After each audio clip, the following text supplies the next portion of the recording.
ಸಾಂಖ್ಯಯೋಗ. ಅದರ ಮಾಹಾತ್ಮ್ಯವನ್ನು ತಿಳಿದುಕೊಳ್ಳೋಣ. ಒಂದು ಪಟ್ಟಣ ಪುರಂದರಪುರ ಎಂಬುದಾಗಿ ಒಂದು ಪಟ್ಟಣ. ಆ ಪುರಂದರಪುರ ಎಂಬ ಪಟ್ಟಣದಲ್ಲಿ ಒಬ್ಬ ದೇವಶರ್ಮ ಅಂತ ಬ್ರಾಹ್ಮಣ. ಅವನು ಉತ್ತಮವಾದ ಆಚಾರಶೀಲನಾಗಿರ್ತಾನೆ. ಅದೇ ರೀತಿಯಾಗಿ ಒಳ್ಳೆ ವಿಚಾರವಂತ. ಎರಡು ಬೇಕು ಮನುಷ್ಯನಿಗೆ, ಆಚಾರ ಮತ್ತು ವಿಚಾರ. ಒಳ್ಳೆ ನಡತೆ, ಒಳ್ಳೆ ಬುದ್ಧಿ ಎರಡೂ ಇರಬೇಕು. ಬರೀ ಒಳ್ಳೆ ನಡತೆನೂ ನಮಗೆ ಉಪಯೋಗ ಆಗೋದಿಲ್ಲ, ಬರೀ ಒಳ್ಳೆ ಬುದ್ಧಿನೂ ಉಪಯೋಗ ಆಗೋದಿಲ್ಲ. ಮನುಷ್ಯನಿಗೆ ಎರಡೂ ಬೇಕು. ಎರಡು ಕಣ್ಣಲ್ವಾ, ಎರಡು ಕಿವಿ ಅಲ್ವಾ, ಅದೇ ರೀತಿಯಾಗಿ ಎರಡು ಕಣ್ಣು, ಎರಡು ಕಿವಿ, ಎರಡು ಕೈಕಾಲುಗಳಂತೆ ನಮಗೆ ಆಚಾರ ಮತ್ತು ವಿಚಾರ ಎರಡೂ ಇರಬೇಕು. ಒಂದಿಲ್ಲ ಅಂದರೆ ವ್ಯರ್ಥವಾಗಿಬಿಡತ್ತೆ. ಹಾಗೆ ಆಚಾರ ವಿಚಾರವಂತನಾಗಿರ್ತಕ್ಕಂಥ ಬ್ರಾಹ್ಮಣ ಅತಿಥಿ ಸತ್ಕಾರ ಎಲ್ಲವನ್ನೂ ಕೂಡ ನಿರಂತರವಾಗಿ ಅವನು ನಡೆಸ್ಕೊಂಡು ಬರ್ತಾ ಇದ್ದ. ಆದರೂ ಅವನಿಗೆ ತೃಪ್ತಿ ಇಲ್ಲ. ನಾನು ಇನ್ನೂ ಏನೋ ತಿಳ್ಕೊಳ್ಬೇಕು, ಏನೋ ಒಂದು ಕೊರತೆ ಕಾಣ್ತಾ ಇದೆ. ಹಾಗೆ ನಿರಂತರವಾದ ಜ್ಞಾನ ಪಿಪಾಸೆ ಅವನಿಗೆ. ಅದರ ಬಗ್ಗೆ ಆಸಕ್ತಿನೇ ಆಗಿರತಕ್ಕಂಥ ವ್ಯಕ್ತಿ, ನನಗೆ ಮನಸ್ಸಿಗೆ ನೆಮ್ಮದಿ ಬೇಕು, ಅಬ್ಬಾ ಕೃತಕೃತ್ಯನಾದೆ ಎಂಬ ಭಾವನೆ ಬರಬೇಕು, ಎಲ್ಲವನ್ನೂ ತಿಳ್ಕೊಂಡಿದ್ದೇನೆ ಅನ್ನೋ ಭಾವನೆ ಬರಬೇಕು. ಹೇಗೆ ನನಗೆ ಬರುತ್ತೆ ಅಂತ ಆಲೋಚನೆ ಮಾಡ್ತಾ ಇರ್ತಾನೆ.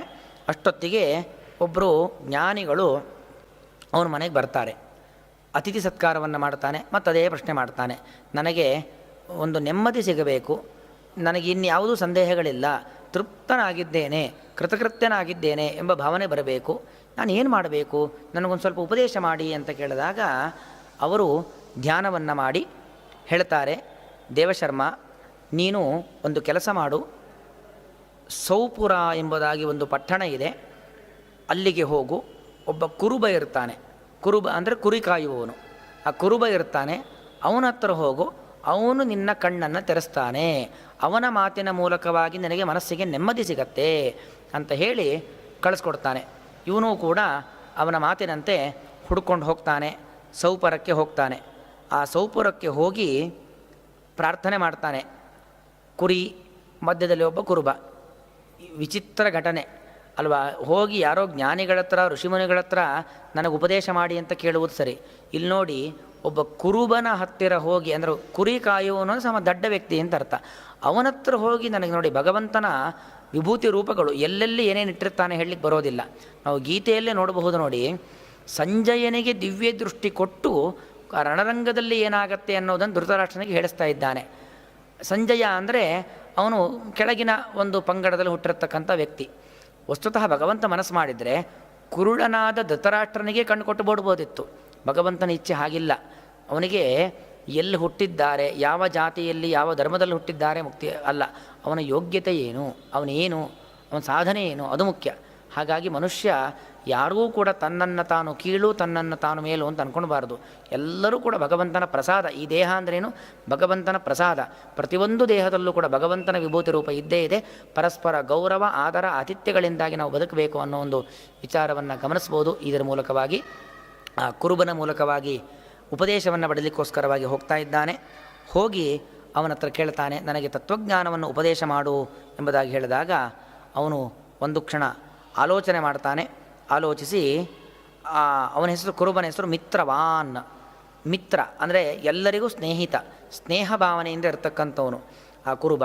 ಅವನು ಹೇಳ್ತಾನೆ, ನಾನು ನಿಂಗೊಂದು ಕತೆ ಹೇಳ್ತೀನಿ ಕೇಳು ಅಂಥೇಳಿ ಶುರು ಮಾಡ್ತಾನೆ. ಒಂದು ಹಿಂದೆ ನಾನೊಂದು ಸರಿ ಹೀಗೆ ಕುರಿಗಳನ್ನು ಕಾಯ್ತಾ ಇದ್ದೆ. ನನ್ನ ಹುಟ್ಟಿದಾಗಿಂದ ಇದೇ ಕೆಲಸ ನಂದು, ಕುರಿ ಕಾಯೋದೇ ನನ್ನ ಕೆಲಸ. ಆಗೊಂದು ಅದ್ಭುತವನ್ನು ನಾನು ಕಂಡೆ. ಏನದು ಅಂತ ಹೇಳಿದರೆ, ಒಂದು ಹುಲಿ ಓಡ್ ಬಂತು.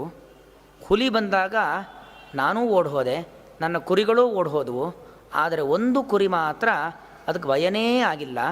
ಅದು ಆ ಹುಲಿ ಜೊತೆಗೆ ಭಾರೀ ಅನ್ಯೋನ್ಯತೆಯಿಂದ, ಗಂಡ ಹೆಂಡತಿ ಹೇಗಿರ್ತಾರೋ ಅಷ್ಟೂ ಅನ್ಯೋನ್ಯತೆಯಿಂದ ಇದ್ದರು. ಅದನ್ನು ನೋಡಿ ನನಗೆ ಬಹಳ ಆಶ್ಚರ್ಯವಾಯಿತು ಅಂತ ಆ ಮಿತ್ರವಾನ್ ಎಂಬ ಕುರುಬ ಹೇಳ್ತಾನೆ. ಇವನಿಗೆ ಅರ್ಥನೇ ಆಗಲ್ಲ, ಇದೇನು ಕತೆ, ನಾನು ತತ್ವಜ್ಞಾನವನ್ನು ಉಪದೇಶ ಕೊಡು ಅಂತ ಬಂದರೆ ಯಾವುದೋ ಕುರಿ ಹುಲಿ ಕತೆ ಹೇಳ್ತಿದ್ದೆ, ನನಗೆ ಇದನ್ನು ನಾನೇನು ಮಾಡಲಿ ಅಂತ ಹೇಳಿದಾಗ ಬಿಡಿಸ್ತಾನೆ, ಕಥೆಯನ್ನೇ ಬಿಡಿಸಿ ಹೇಳ್ತಾನೆ. ನೋಡು, ಹಾಗಲ್ಲ, ಹಿಂದೆ ಗೋದಾವರಿ ತೀರದಲ್ಲಿ ಒಂದು ಪ್ರತಿಷ್ಠಾನಪುರ ಅಂತ ಒಂದು ಪಟ್ಟಣ, ಅಲ್ಲಿ ವಿಕ್ರಮ ಎಂಬತಕ್ಕಂಥ ರಾಜ ಆಳ್ವಿಕೆ ನಡೆಸ್ತಾ ಇದ್ದ. ಅಲ್ಲೊಬ್ಬ ದುರ್ದಮ ಎಂಬ ಬ್ರಾಹ್ಮಣ ಇದ್ದ. ಅವನು ಒಳ್ಳೆ ಮನೆತನದಲ್ಲಿ ಹುಟ್ಟಿರ್ತಾನೆ. ಆದರೆ ಅವನಿಗೆ ಒಳ್ಳೆಯ ಆಚಾರ ವಿಚಾರ ಇರಲಿಲ್ಲ, ಬಹಳ ಕೆಟ್ಟವನಾಗಿರ್ತಾನೆ. ಅಂತಹ ಬ್ರಾಹ್ಮಣ ಮತ್ತೊಬ್ಬಳನ್ನು ನೋಡಿ ಮದುವೆ ಆಗ್ತಾನೆ.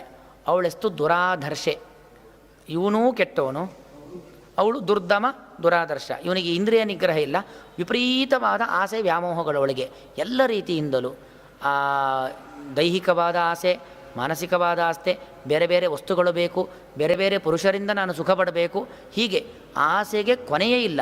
ಹೆಂಗಸರೊಂದು ಸಾಮಾನ್ಯವಾಗಿ ಆಸೆ ಇರುತ್ತೆ, ಆದರೆ ಇವಳದು ದುರಾದರ್ಶೆ. ಹೆಸರೇ ನೋಡಿ ಹಾಗಿದೆ, ದುರಾದರ್ಶೆ. ಕೆಟ್ಟ ಕೆಟ್ಟ ಕೆಟ್ಟ ಕೆಟ್ಟ ಆಸೆಗಳು. ಈ ಕೆಟ್ಟ ಕೆಟ್ಟ ಕೆಟ್ಟ ಆಸೆಗಳನ್ನು ಪಟ್ಟು ಅದನ್ನು ಪಡೀಲಿಕ್ಕೋಸ್ಕರವಾಗಿ ಪ್ರಯತ್ನ, ಮತ್ತೆ ಕೆಟ್ಟ ಕೆಟ್ಟ ಪ್ರಯತ್ನ. ಕೆಟ್ಟ ಆಸೆಗಳನ್ನು ಪೂರೈಸಿಕೊಳ್ಬೇಕಂದ್ರೆ ಒಳ್ಳೆಯ ಪ್ರಯತ್ನ ಮಾಡಿದ್ರೆ ಆಗೋದಿಲ್ಲ, ಕೆಟ್ಟ ಪ್ರಯತ್ನವನ್ನೇ ಮಾಡಬೇಕು. ಆ ಕೆಟ್ಟ ಪ್ರಯತ್ನವನ್ನೇ ಮಾಡಿ ಮಾಡಿ ಮಾಡಿ ಮಾಡಿ ಅವಳು ಸಾಯ್ತಾಳೆ. ಯಾಕಂದರೆ ಪಾಪದ ಕೂಡ ಬೇಗ ತುಂಬಿದ್ರೆ ಬೇಗ ಸಾಯ್ತಾರೆ. ಪಾಪದ ಕೂಡ ತುಂಬಿದವಳಾಗಿ ಸಾಯ್ತಾಳೆ. ಸತ್ತವಳು ಅವಳೊಂದು ಡಾಕಿನಿಯಾಗಿ ಸದ್ಗತಿ ನೀಚ ಕೆಲಸವನ್ನು ಮಾಡಿ ಸತ್ತವಳು, ಅದರಿಂದಾಗಿ ಡಾಕಿನಿ ಆಗ್ತಾಳೆ. ಡಾಕಿನಿ ಅಂದರೆ ಮನುಷ್ಯರ ರಕ್ತವನ್ನು ಹೀರಿ ಕುಡಿದು ಸಾಯಿಸುವಂಥ ಒಬ್ಬಳು, ಅಂತಹ ಒಂದು ಜೀವಿ ಡಾಕಿನಿ ಅಂದರೆ. ಡಾಕಿನಿಯಾಗಿ ಮತ್ತೆ ಹುಟ್ಟುತ್ತಾಳೆ. ಆ ಡಾಕಿನಿ ರಕ್ತ ಕುಡಿಬೇಕು, ಮನುಷ್ಯರ ಮಾಂಸ ತಿನ್ನಬೇಕು. ಯಾರು ತಿನ್ನಬೇಕು? ತನ್ನ ಗಂಡನದ್ದೇ ತಿಂದುಬಿಡ್ತಾಳೆ. ಅವನೇನು ದುರ್ದಮ ಇದ್ದಾನೆ, ಇಂದ್ರಿಯ ನಿಗ್ರಹ ಇಲ್ಲದೇ ಇರತಕ್ಕಂಥ ಬ್ರಾಹ್ಮಣ ಇದ್ದಾನೆ, ತನ್ನ ಗಂಡ ಬೇರೆ ಯಾರೂ ಅಲ್ಲ, ಅವನನ್ನೇ ತಿಂದುಬಿಡ್ತಾಳೆ, ಅವನ ರಕ್ತವನ್ನೇ ಕುಡಿದು ಬಿಡ್ತಾಳೆ. ಅಲ್ಲಿಗೆ ದುರ್ದಮನೂ ಸತ್ತ, ದುರಾದರ್ಶೆಯೂ ಸತ್ಲು. ಇಬ್ಬರೂ ಸತ್ತ ನಂತರದಲ್ಲಿ ಈ ದುರ್ದಮ ಇದ್ದಾನಲ್ಲ, ಆ ದುರ್ದಮ ಹುಲಿಯಾಗಿ ಹುಟ್ಟುತ್ತಾನೆ. ಇವಳು ಮಾಂಸವನ್ನು ರಕ್ತವನ್ನು ಕುಡಿದಂಥವಳು ಕುರಿಯಾಗಿ ಹುಟ್ಟುತ್ತಾಳೆ. ನೋಡಿ ಉಲ್ಟ, ಅಲ್ಲಿ ಇವಳು ಮಾಂಸ ಹೀರಿದವಳು, ಅವನು ಬಲಿಯಾದವನು. ಇಲ್ಲಿ ಮಾಂಸ ಆದ ಹುಲಿ ಆಗ್ತಾ ಇದ್ದಾನೆ ಬ್ರಾಹ್ಮಣ. ಮಾಂಸ ತಿನ್ನುವ ಪ್ರಕ್ರಿಯೆಗೆ ಒಳಪಡುವವಳು, ಅಂದರೆ ಕಡಿಯುವಿಕೆಗೆ ಒಳಗಾಗುವವಳು ಅವಳು ಹಿಡಿಂಬೆ ಆಗ್ತಾ ಇದ್ದಾಳೆ, ಡಾಕಿನಿ ಆಗ್ತಾ ಇದ್ದಾಳೆ. ಅವಳು ಕುರಿಯಾದಲು, ಇವನು ಹುಲಿಯಾದ. ಹುಲಿ ಕುರಿಯನ್ನು ತಿನ್ನಬೇಕು, ಆದರೆ ತಿನ್ನೋದಿಲ್ಲ. ಅವರಿಬ್ಬರೂ ಕೂಡ ಹಾಗೆ. ಆ ಹುಲಿ ಬಹಳ ಆಹಾರದ ಮೇಲೆ ಹಸಿವಾಗಿರುತ್ತೆ. ಹಸಿವಾಗಿರತಕ್ಕಂಥ ಹುಲಿ ಎಲ್ಲ ಕುರಿಗಳನ್ನು ತಿನ್ನಲಿಕ್ಕೆ ಬಂದಾಗ ಎಲ್ಲ ಕುರಿಗಳು ಓಡಿ ಹೋಗ್ತಾವೆ. ಒಂದು ಕುರಿ ಉಳಿಯುತ್ತೆ ಅಂತ ಏನು ಹೇಳಿದೆ, ಆ ಒಂದು ಕುರಿ ಯಾರು ಅಂತ ಕೇಳಿದ್ರೆ ಇದೇ ಈ ಡಾಕಿನಿ. ಅಂದರೆ ದುರಾದರ್ಶೆ. ಆ ದುರಾದರ್ಶೆಯೇ ಡಾಕಿನಿಯೇ ಕುರಿಯಾಗಿದ್ದಾಳೆ, ಅವಳು ಉಳಿತಾಳೆ. ಆ ಹುಲಿ ಯಾರು ಅಂತ ಕೇಳಿದ್ರೆ ದುರ್ದಮ ಎಂಬ ಬ್ರಾಹ್ಮಣ, ಅವನೇ ಈಗ ಆ ಹುಲಿಯಾಗಿದ್ದಾನೆ ಎಂಬುದಾಗಿ ಹೇಳ್ತಾನೆ. ಆದರೆ ಅವರಿಬ್ಬರಲ್ಲಿ ಮತ್ತೊಂದು ಆಶ್ಚರ್ಯ, ಆ ಹುಲಿಗೂ ಆಶ್ಚರ್ಯ, ಕುರಿಗೂ ಆಶ್ಚರ್ಯ. ಹುಲಿಗೆ ಯಾಕೆ ನಾನು ತಿಂತಾ ಇಲ್ಲ ನೋಡ್ರಿ, ಪ್ರೀತಿ ಹುಟ್ಟುತ್ತಾ ಇದೆ ಕುರಿ ಮೇಲೆ. ಕುರಿ ಮೇಲೆ ಪ್ರೀತಿ ಹುಟ್ಟಬಾರ್ದು, ತಿನ್ನಬೇಕು ಅಂತ ನಾಲಿಗೆಗೆ ಆಸೆ ಹುಟ್ಟಬೇಕು ಹೊರತು ದೈಹಿಕ ಪ್ರೀತಿ ಹುಟ್ಟುತ್ತಾ ಇದೆ, ಮಾನಸಿಕ ಪ್ರೀತಿ ಹುಟ್ಟುತ್ತಾ ಇದೆ ಅಂತ. ಕುರಿಗೂ ಆಶ್ಚರ್ಯ, ಹುಲಿಯನ್ನು ನೋಡಿದಾಗ ಭಯ ಆಗಬೇಕು, ಭಯ ಆಗ್ತಾ ಇಲ್ಲ, ಓಡೋಗ್ತಾ ಇಲ್ಲ, ಅದ್ರ ಜೊತೆಗೆ ಸಂಪರ್ಕ ಮಾಡಬೇಕು ಅಂತ ನನಗೆ ಮನಸ್ಸಾಗ್ತಾ ಇದೆ ಅಂತ ಇದಕ್ಕೂ ಆಶ್ಚರ್ಯ. ಹೀಗೆ ತಿನ್ನೋ ಆಸೆ ಆಗ್ತಾ ಇಲ್ಲ ಅಂತ ಹುಲಿಗೆ ಆಶ್ಚರ್ಯ, ಓಡೋ ಭಯ ಆಗ್ತಾ ಇಲ್ಲ ಅಂತ ಕುರಿಗೆ ಆಶ್ಚರ್ಯ. ಇಬ್ಬರೂ ಕೂಡ ಅವರು ಆಶ್ಚರ್ಯಪಟ್ಟು ಪರಸ್ಪರವಾಗಿ ಮಾತಾಡಿಕೊಳ್ತಾರೆ. ಎಷ್ಟು ಮಾತಾಡಿಕೊಂಡರೂ ಕೂಡ ಅವರಿಬ್ಬರಿಗೆ ಸಮಸ್ಯೆ ಪರಿಹಾರ ಆಗೋದಿಲ್ಲ. ಕೊನೆಗೆ ಆ ಕುರಿಗೆ ಪರಿಚಯ ಇದ್ದಂಥ ವ್ಯಕ್ತಿಯನ್ನು ನಾನೊಬ್ಬನೇ, ಯಾಕಂದರೆ ಕುರಿ ಕಾಯೋನು ನಾನು, ಮಿತ್ರವಾನ್. ಹಾಗಾಗಿ ಕುರಿ ಕಾಯುವಂತಹ ನನ್ನ ಬಳಿ ಬರ್ತಾರೆ.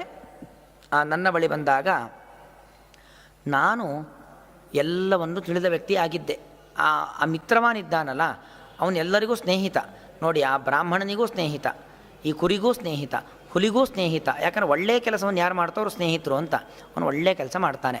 ಹೇಳ್ತಾನೆ, ನೋಡು, ನೀನು ಹುಲಿ ಅಲ್ಲ, ನೀನು ಕುರಿ ಅಲ್ಲ, ನೀವು ಉತ್ತಮ ಜೀವಿಗಳಾಗಿದ್ದೀರಾ. ಆದರೆ ದುರ್ದೈವ, ನೀವು ಜೀವನ ಪೂರ್ತಿ ಕೆಟ್ಟ ಕೆಲಸವನ್ನೇ ಮಾಡಿಕೊಂಡು ಬಂದಿದ್ದರಿಂದಾಗಿ ಹೀಗೆ ಒಂದು ಕುರಿಯಾಗಿ, ಏನೂ ಜ್ಞಾನ ಇಲ್ಲದ ಕುರಿಗೆ ಬಕರ ಅಂತಾರೆ, ಅಂದರೆ ಏನೂ ಗೊತ್ತಿಲ್ಲ ಅಂತ ಅರ್ಥ. ಹಾಗೆ ಜ್ಞಾನವಿಲ್ಲದ ಕುರಿಯಾಗಿ ಕೇವಲ ಹೊಟ್ಟೆ ತುಂಬಿಸಿಕೊಳ್ಳುವಂಥ ಹುಲಿಯಾಗಿ ಹುಟ್ಟಿ ಜೀವನವನ್ನು ನಡೆಸ್ತಾ ಇದ್ದೀರಾ. ಆದ್ದರಿಂದಾಗಿ ನೀವು ಒಂದು ಕೆಲಸವನ್ನು ಮಾಡಬೇಕು. ಇಬ್ಬರೂ ಕೂಡ ಭಗವಂತ ಕೊಟ್ಟ ತತ್ವಜ್ಞಾನ ಅದನ್ನು ಅರ್ಥೈಸಿಕೊಳ್ಳಬೇಕು. ಭಗವದ್ಗೀತೆಯ ದ್ವಿತೀಯೋಧ್ಯಾಯ, ಅದರ ಹೆಸರೇ ಸಾಂಖ್ಯಯೋಗ. ಆ ಸಾಂಖ್ಯಯೋಗವನ್ನು ಪಠನ ಮಾಡುವ ಮೂಲಕವಾಗಿ ತತ್ವಜ್ಞಾನವನ್ನು ಸಂಪಾದಿಸಿ ಆ ತತ್ವಜ್ಞಾನದ ಮೂಲಕವಾಗಿ ಭಗವಂತನ ಅನುಗ್ರಹಕ್ಕೆ ಪಾತ್ರರಾಗಿ ಎಂಬುದಾಗಿ ಹೇಳಿದಾಗ ಸುಕರ್ಮನಿಗೆ ಬಹಳ ಆಶ್ಚರ್ಯ. ಯಾಕಂದರೆ ನಾನು ಇಷ್ಟು ದೊಡ್ಡ ಬ್ರಾಹ್ಮಣನಾಗಿದ್ದೆ, ಇಂತಹ ಒಂದು ದುರಂತವಾದ ಮರಣ ನನಗೆ ಬಂತು, ಆಮೇಲೆ ನಾನು ಹುಲಿಯಾಗಿದ್ದೇನೆ. ಇದೆಲ್ಲ ಒಂದು ವಿಚಾರ ಕೇಳಿ ಅವನಿಗೆ ಬಹಳ ಆಶ್ಚರ್ಯ ಆಗತ್ತೆ. ಅವನು ಹೇಳಿದ ರೀತಿಯಲ್ಲಿ ಅವನು ಗೀತೆಯನ್ನು ಅಧ್ಯಯನವನ್ನು ಮಾಡಿ ಅವನು ಸದ್ಗತಿಯನ್ನು ಪಡಿತಾನೆ, ಅವಳು ಸದ್ಗತಿಯನ್ನು ಪಡಿತಾಳೆ ಎಂಬುದಾಗಿ ಇದನ್ನೆಲ್ಲ ಹೇಳಿದಾಗ ಆ ಬ್ರಾಹ್ಮಣ ಏನು ಬಂದಿದ್ದ, ಪುರಂದರಪುರದ ದೇವಶರ್ಮ ಬ್ರಾಹ್ಮಣ ಈ ಮಿತ್ರವಾನ್ ಎಂಬುವನ ಬಳಿ ಬಂದಿದ್ದ, ಇದೆಲ್ಲವನ್ನು ಕೂಡ ಕೇಳಿ ಅವನಿಗೂ ಕೂಡ ಗೊತ್ತಾಗತ್ತೆ, ನಾನು ಭಗವದ್ಗೀತೆಯನ್ನು ಅಧ್ಯಯನ ಮಾಡಬೇಕು. ಅದರಲ್ಲೂ ಮುಖ್ಯವಾಗಿ ದ್ವಿತೀಯೋಧ್ಯಾಯ ಸಾಂಖ್ಯಯೋಗ ಅಂದರೆ ಆತ್ಮತತ್ವದ ಬಗ್ಗೆ, ಯಾವುದು ನಿತ್ಯ ಯಾವುದು ಅನಿತ್ಯ, ಈ ಆತ್ಮ ಎಂಬುದು ಅದಕ್ಕೆ ನೈನಂ ಛಿಂದಂತಿ ಶಸ್ತ್ರಾಣಿ ನೈನಂ ದಹತಿ ಪಾವಕಃ ನಚೈನಂ ಕ್ಲೇದಯಂತ್ಯಾಪಃ ನ ಶೋಷಯತಿ ಮಾರುತಃ. ಹಾಗಾಗಿ ನೋಡಿ, ಆತ್ಮ ಅದಕ್ಕೆ ಸಾವಿಲ್ಲ, ದೇಹಕ್ಕೆ ಮಾತ್ರ ಸಾವು. ಒಳ್ಳೆಯ ಕೆಲಸವನ್ನು ಮಾಡಿದರೆ ನಮಗೆ ಮುಂದಿನ ಜನ್ಮದಲ್ಲಿ ಇನ್ನೂ ಒಳ್ಳೆಯ ದೇಹ ಬರುತ್ತೆ, ಕೆಟ್ಟ ಕೆಲಸವನ್ನು ಮಾಡಿದರೆ ಕೆಟ್ಟದ್ದೇ ಆಗತ್ತೆ. ಒಂದು ವೇಳೆ ಅಲ್ಲ, ಈ ದೇಹ ಸತ್ತ ಮೇಲೆ ಒಂದ ಮಣ್ಣಿಗೆ ಹಾಕ್ತಾರೆ ಅಥವಾ ಸುಡ್ತಾರೆ, ಭಸ್ಮೀಭೂತಸ್ಯ ದೇಹಸ್ಯ ಪುನರಾಗಮನಂ ಕುತಃ, ಸುಟ್ಟಿದ್ದು ಮತ್ತೆಲ್ಲರೂ ಹುಟ್ಟು ಬರೋದು ಅಂತಿದೆಯಾ?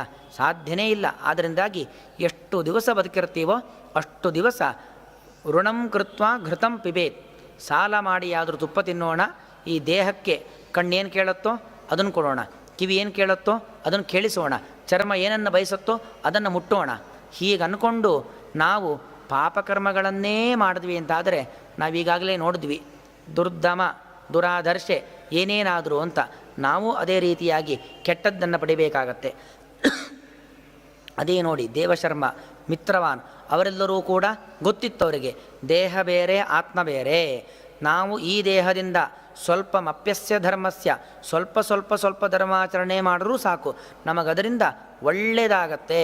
ಯಾಕಂದರೆ ಕೆಲವೊಂದು ನೋಡಿ ನಾವು ಮಾಡಿದ್ದು ಆಯಿತು, ಅಲ್ಲಿಗೆ ಹೋಯಿತು. ಆದರೆ ಪುಣ್ಯ ಕೆಲಸ ಅನ್ನೋದೇನಿದೆ ಅದು ಹಾಗಲ್ಲವೇ ಅಲ್ಲ. ಒಬ್ಬ ವ್ಯಕ್ತಿ ಸತ್ತ ಅಂತ ಆದರೆ ಹೆಂಡತಿ ಬಾಗಿಲಲ್ಲಿ ನಿಲ್ತಾರೆ, ಮಕ್ಕಳು ಸ್ಮಶಾನದಲ್ಲಿ, ಅಲ್ಲಿಂದ ವಾಪಸ್ ಬಂದುಬಿಡ್ತಾರೆ, ಬಂಧು ಬಾಂಧವರು ಆ ಕೆಲಸ ಮುಗಿಯುವವರೆಗಿರ್ತಾರೆ, ಹೋಗಿಬಿಡ್ತಾರೆ. ನಮ್ಮ ಜೊತೆಗೆ ಬರೋದು ಯಾವುದಂದರೆ ನಾವು ಸಂಪಾದಿಸಿದ ಪುಣ್ಯ ಅಥವಾ ಪಾಪ.